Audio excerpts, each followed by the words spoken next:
Ja, som dere ser har jeg fått et ganske solid stykke leketøy å more meg med her. Og denne maskinen har sin spesielle interesse for idébanken, og det arbeidet vi har til hensikt å forsøke å gjøre noe med i tiden fremover. For det første så er jo en maskin som dette en idé i seg selv. Født for øvrig i et hønsehus her på Jæren, eller nærmere bestemt i hodene på to meget idérike menn. For det annet så er maskinen et norsk produkt som konkurrerer meget effektivt på det internasjonale marked, og som grafser og graver fra Svalbard til Middelhavskysten. Og for det tredje så er maskinen det den er, i kraft av et meget vel utviklet delproduksjonssystem. Vi har jo tidligere i idébanken vært inne på dette med delproduksjon. Det er jo mange innen næringslivet som har kommet til oss og sagt at her kan det gjøres betydelig mer i Norge enn det vi utretter nå når det gjelder delproduksjon. Og efter å ha lett en stund kunne ikke vi finne noe bedre eksempel enn akkurat denne maskinen. Jeg synes vi skulle se litt mer på leketøyet mitt. Et øyeblikk.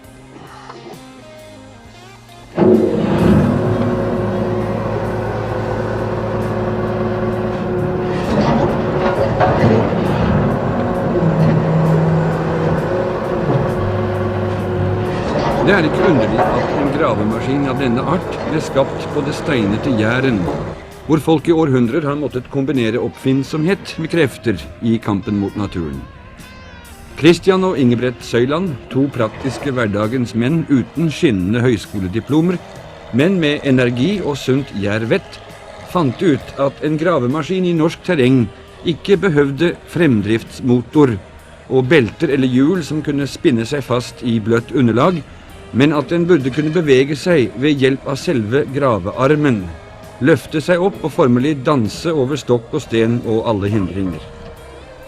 De to bureisersønnenes idé var enkel, så enkel at den var bent frem genial, og i år regner de med å få en omsetning på 30 millioner kroner med eksport til Sverige, Finland, Danmark, Island, Østerrike, Spania og England. Maskinen er også introdusert i Sovjetsamveldet, og ventes introdusert i andre land. Flere og flere har fått øynene opp for denne kolossen som tar seg frem i lende der ingen skulle tro at en gravemaskin i det hele tatt kan komme til. Og ideen som ble klekket ut i det hønsehuset som var Søyland-brødrenes første lille verksted, ble opptakten til et nytt industrieventyr på Jæren.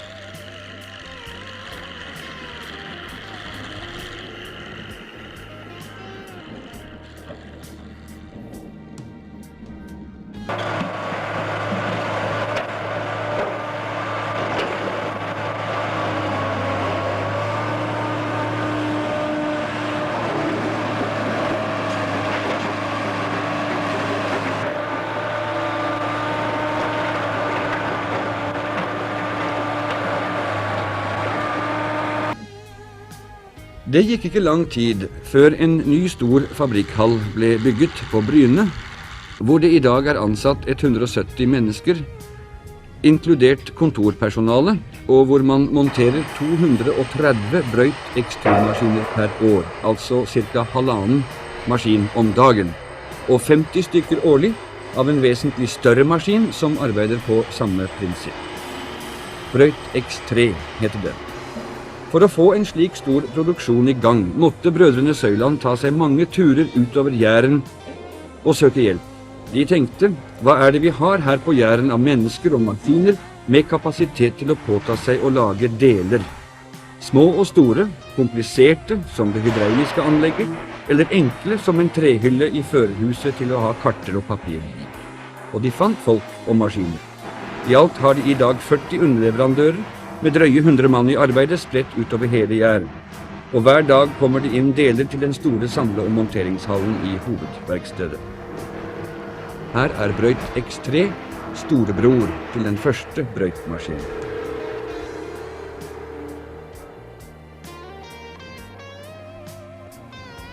La oss besøke noen av de mindre verkstedene som er med på å skape brøytmaskinene.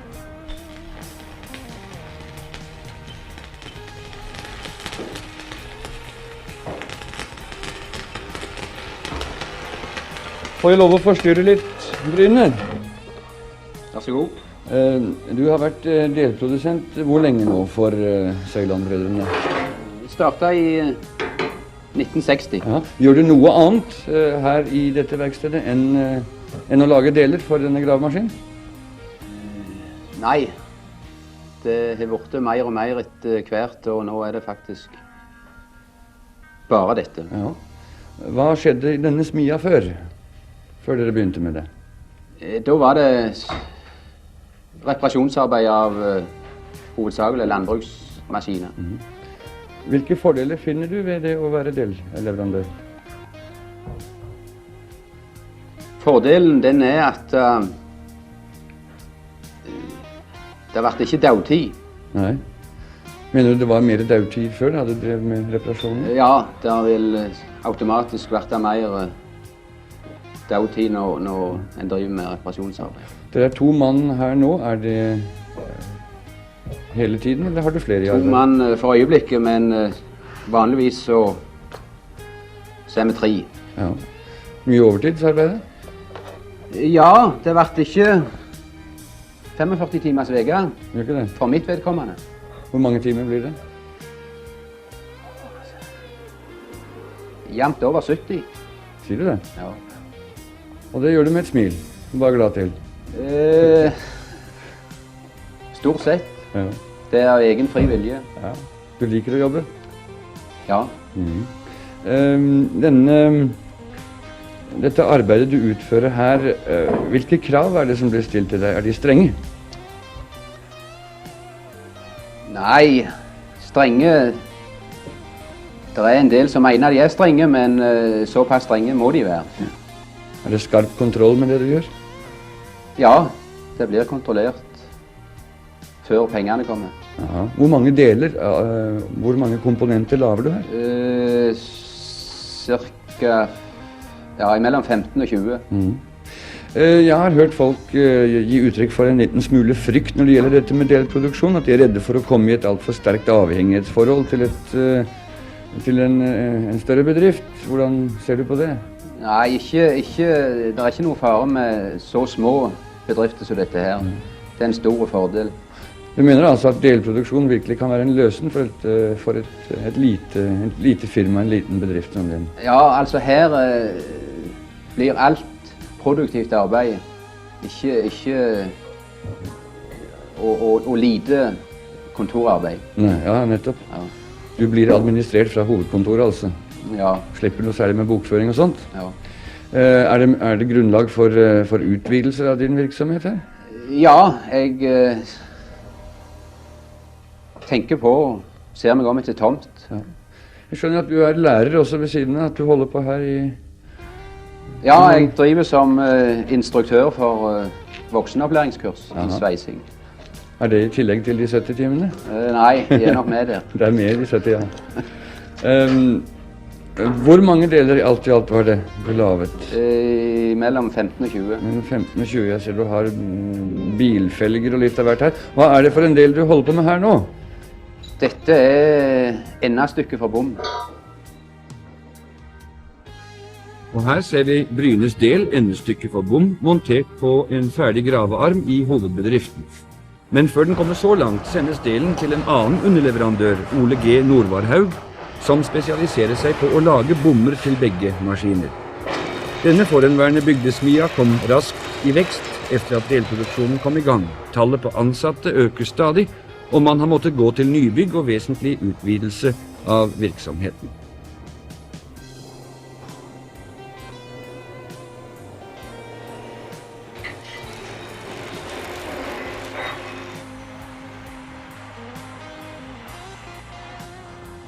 Og her monteres bommen i hovedverkstedet.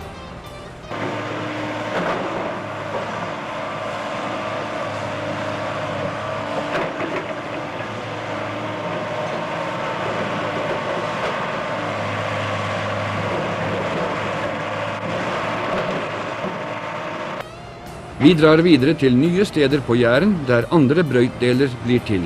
Et eksempel er Ulands lille familiebedrift i Nærbø.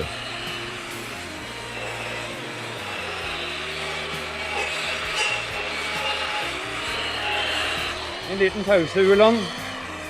fortjener en liten pause nå. Jeg skjønner at dette er 5. året dere arbeider som delleverandør. Det er en familiebedrift dette her. Jaha, det er det, ja. Jeg ser far er i full sving der inne. Hvor gammel er han? Han er 71 år. Hvor mange er dere alt i alt? Vi er altså 2 brødre og så faren, og så har vi en arbeider med oss. Ja. Dette er altså rammen til denne gravemaskinen. Jaha. Lager dere andre deler også her? Vi lager cirka 7 deler av forskjellige sorter. Er det mye komplisert arbeid? Nei, det er ikke så komplisert, men de er veldig nøye på det. Ja. Det må være kvalitet. Ja. Var det noen omstillingsproblemer da dere gikk over fra å være mer eller mindre bygdesmie til å bli delleverandør for et større firma? Ja, det var forskjellige ting som måtte omlegges. Vi måtte ha ekstra innlegg for strøm og nye sveiseapparat. Ja. Og forskjellige andre maskiner. Dette med de strenge krav til kvalitet og til å levere til rett tid, voldte det besvær? Det var litt vanskelig i begynnelsen, men det gikk ganske greit når vi kom inn i det. Ja. Føres det streng kontroll hele veien? Ja, det gjør det.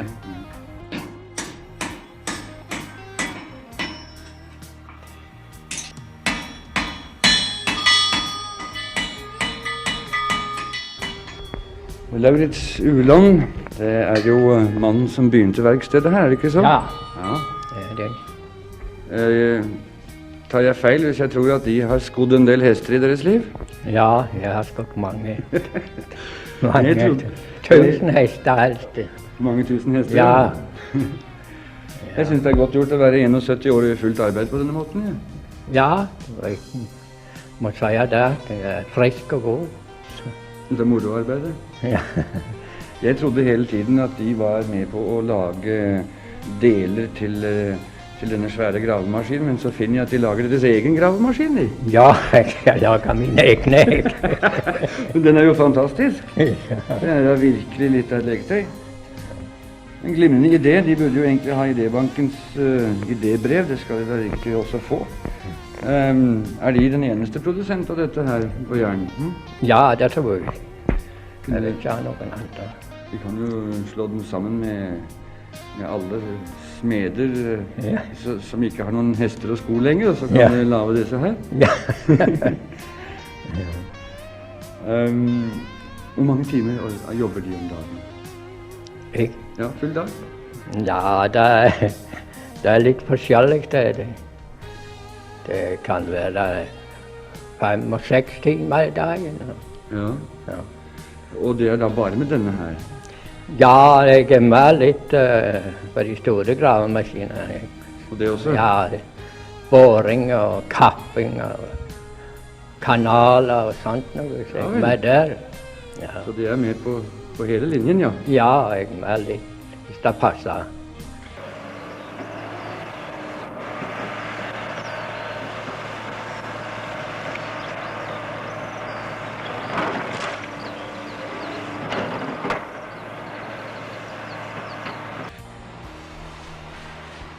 Flere av Jærens velkjente bedrifter kombinerer egen virksomhet med delproduksjon for brødrene Søyland. Hos Trygve Kvernland for eksempel, kjent for sine høykanoner og andre landbruksmaskiner, har man gått til utvidelser for å være med på delproduksjon til brøytmaskinene. Her lages rammene til den store gravemaskinen Brøyt X3, og i samme bedrift lages også førerhusene til Brøyt X2.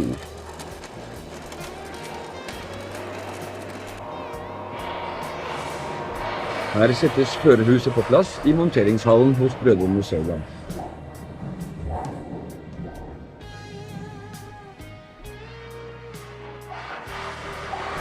Et av de største problemene for brødrene Søyland var å finne noen som kunne lage de kompliserte delene til det hydrauliske anlegget. Deler som krevet spesialverktøy og presisjonsmaskiner av aller hårfineste slag. På Bryne Mekaniske Verksted gikk man til innkjøp av dette kostbare utstyret, og her lager man i dag bl.a. den hydrauliske ventilen til brøytmaskinene. Kravene til nøyaktighet og kvalitet er her særdeles store, og produksjonen foregår under skarp og kontinuerlig kontroll. Vi spør driftsingeniør Karl Våland om betydningen av denne delproduksjonen for Bryne Mekaniske. Ja, altså vi produserer jo, mener vi, noen av de edleste delene. Vi snakker jo bare da om my, det vil si tusendels millimeter. Og denne produksjonen, den betyr temmelig mye for oss. Det gjør at vi utvikler oss i riktig lei. Vi blir kvalitetsbevisste, og vi lærer å produsere til rette pris. Dere har måttet anskaffe en god del spesialmaskiner for å ta del i denne produksjonen, ikke sant? Jo, i det siste så har vi sakte kjøpt en god del spesialmaskiner. En kan kanskje ikke akkurat si at de er spesielt lagde for brøytdeler. Vi har mer siktet oss inn på at de skal være mest mulig fleksible, slik at vi kan nytte det til vår egen produksjon og delproduksjon for andre kanskje. Hvor stor prosent av deres samlede produksjon går til denne gravemaskinen? Det er ca. 30% i dag. Og hvor mye delproduksjon i det hele tatt i forhold til hva dere selv lager? Det er ca. 60% i dag. Er det for mye eller for lite eller passe? Jeg mener at det begynner nå å komme i overkant. Det er veldig viktig at det er et samspill mellom egenproduksjon og delproduksjon. Dere har her på Jæren et ganske omfattende samarbeid mellom de forskjellige bedrifter, så vidt jeg har forstått. Ja, vi har et samarbeidsselskap som heter Jærens Automasjonsselskap, der det er 10-12 bedrifter som har gått sammen. Det er jo veldig viktig at en kan samarbeide rent teknisk og utveksle ideer. Vi er veldig åpne for en annen, og den enkelte kan komme inn i de enkelte bedriftene for å se på nyutvikla ting. Dere er ikke redde for hverandre, altså? Nei, snarere tvert imot. Det kan jo være visse patentsaker som blir holdt utenfor, men ellers er en veldig åpen. Men i det hele tatt, hele bildet her når det gjelder delproduksjon, anser de det for å være av stor betydning for industrien her nede? Ja, utvilsomt. Det hjelper til å fylle ut så den enkelte. Den har kanskje en viss egenproduksjon, men han klarer ikke dekke inn maskinene fullt ut, og da kommer denne delproduksjonen inn som et viktig ledd.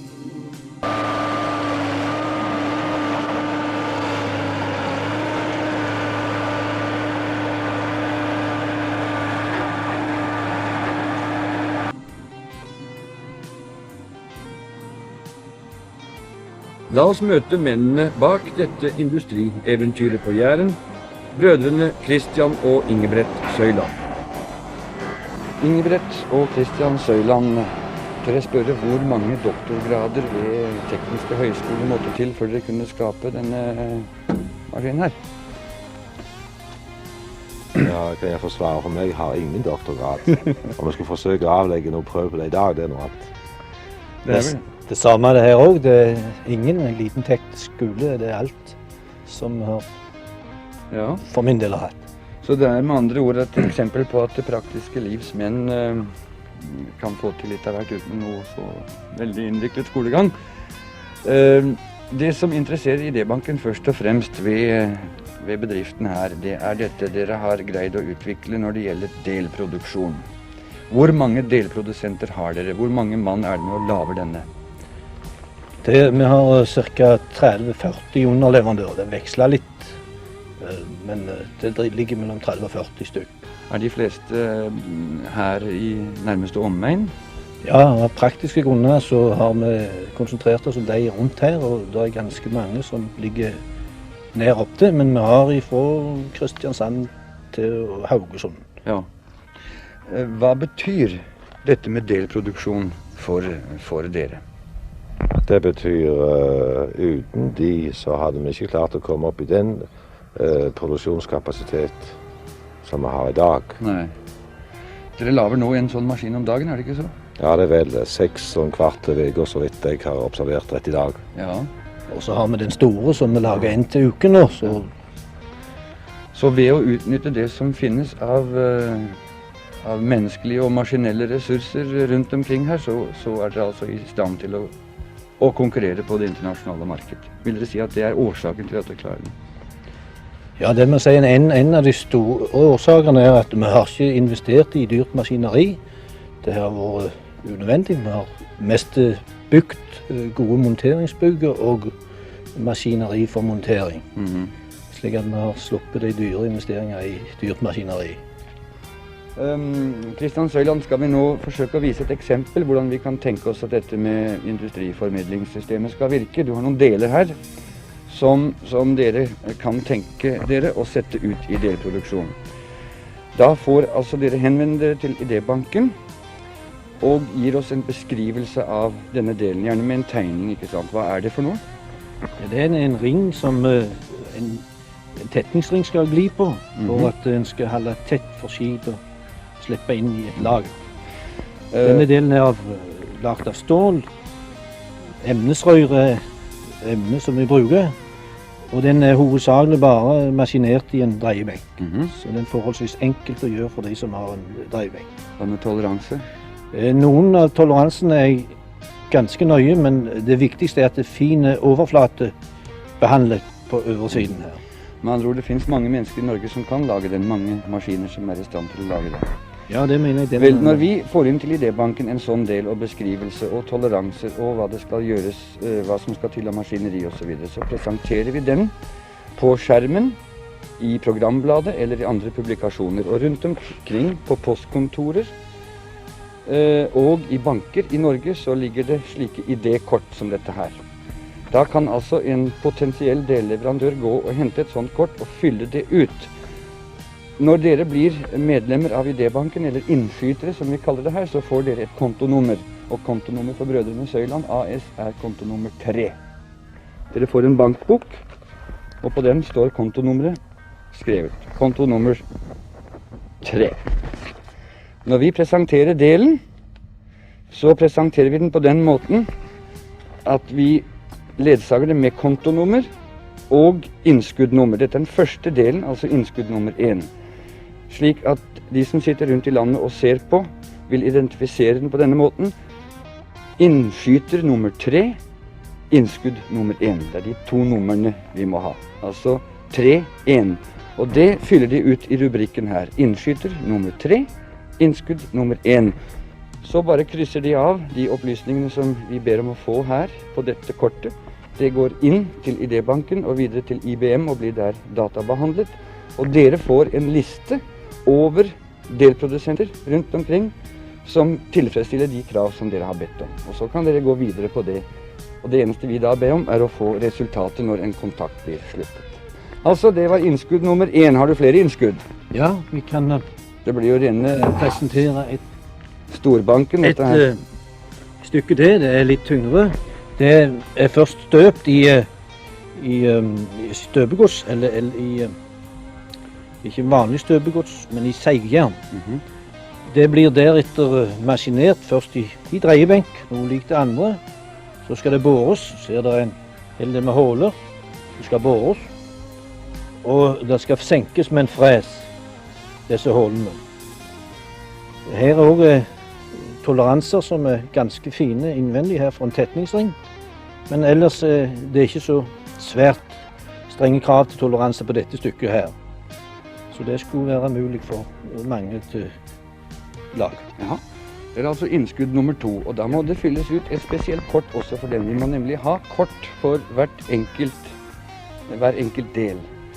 Folk som går på postkontoren eller i banker og henter idékort, må fylle ut et kort for hver enkelt del. Altså i dette tilfellet innskyter nummer 3, innskudd nummer 2. Ja. Vi skal etter hvert i programmene få vist dette her såpass mange ganger at folk skjønner systemet helt ut, men det er slik vi har tenkt oss å gjøre det. Altså. Og da vil dere få tilbake en fullstendig liste over de svarene vi har fått, og vil vite da hvem og hvor de bor hen som er i stand til å gjøre dette her. Så det blir lettere for dere å få kontakt. Jeg får ønske velkommen til Idébanken da. Takk Takk for at du vil være kunde.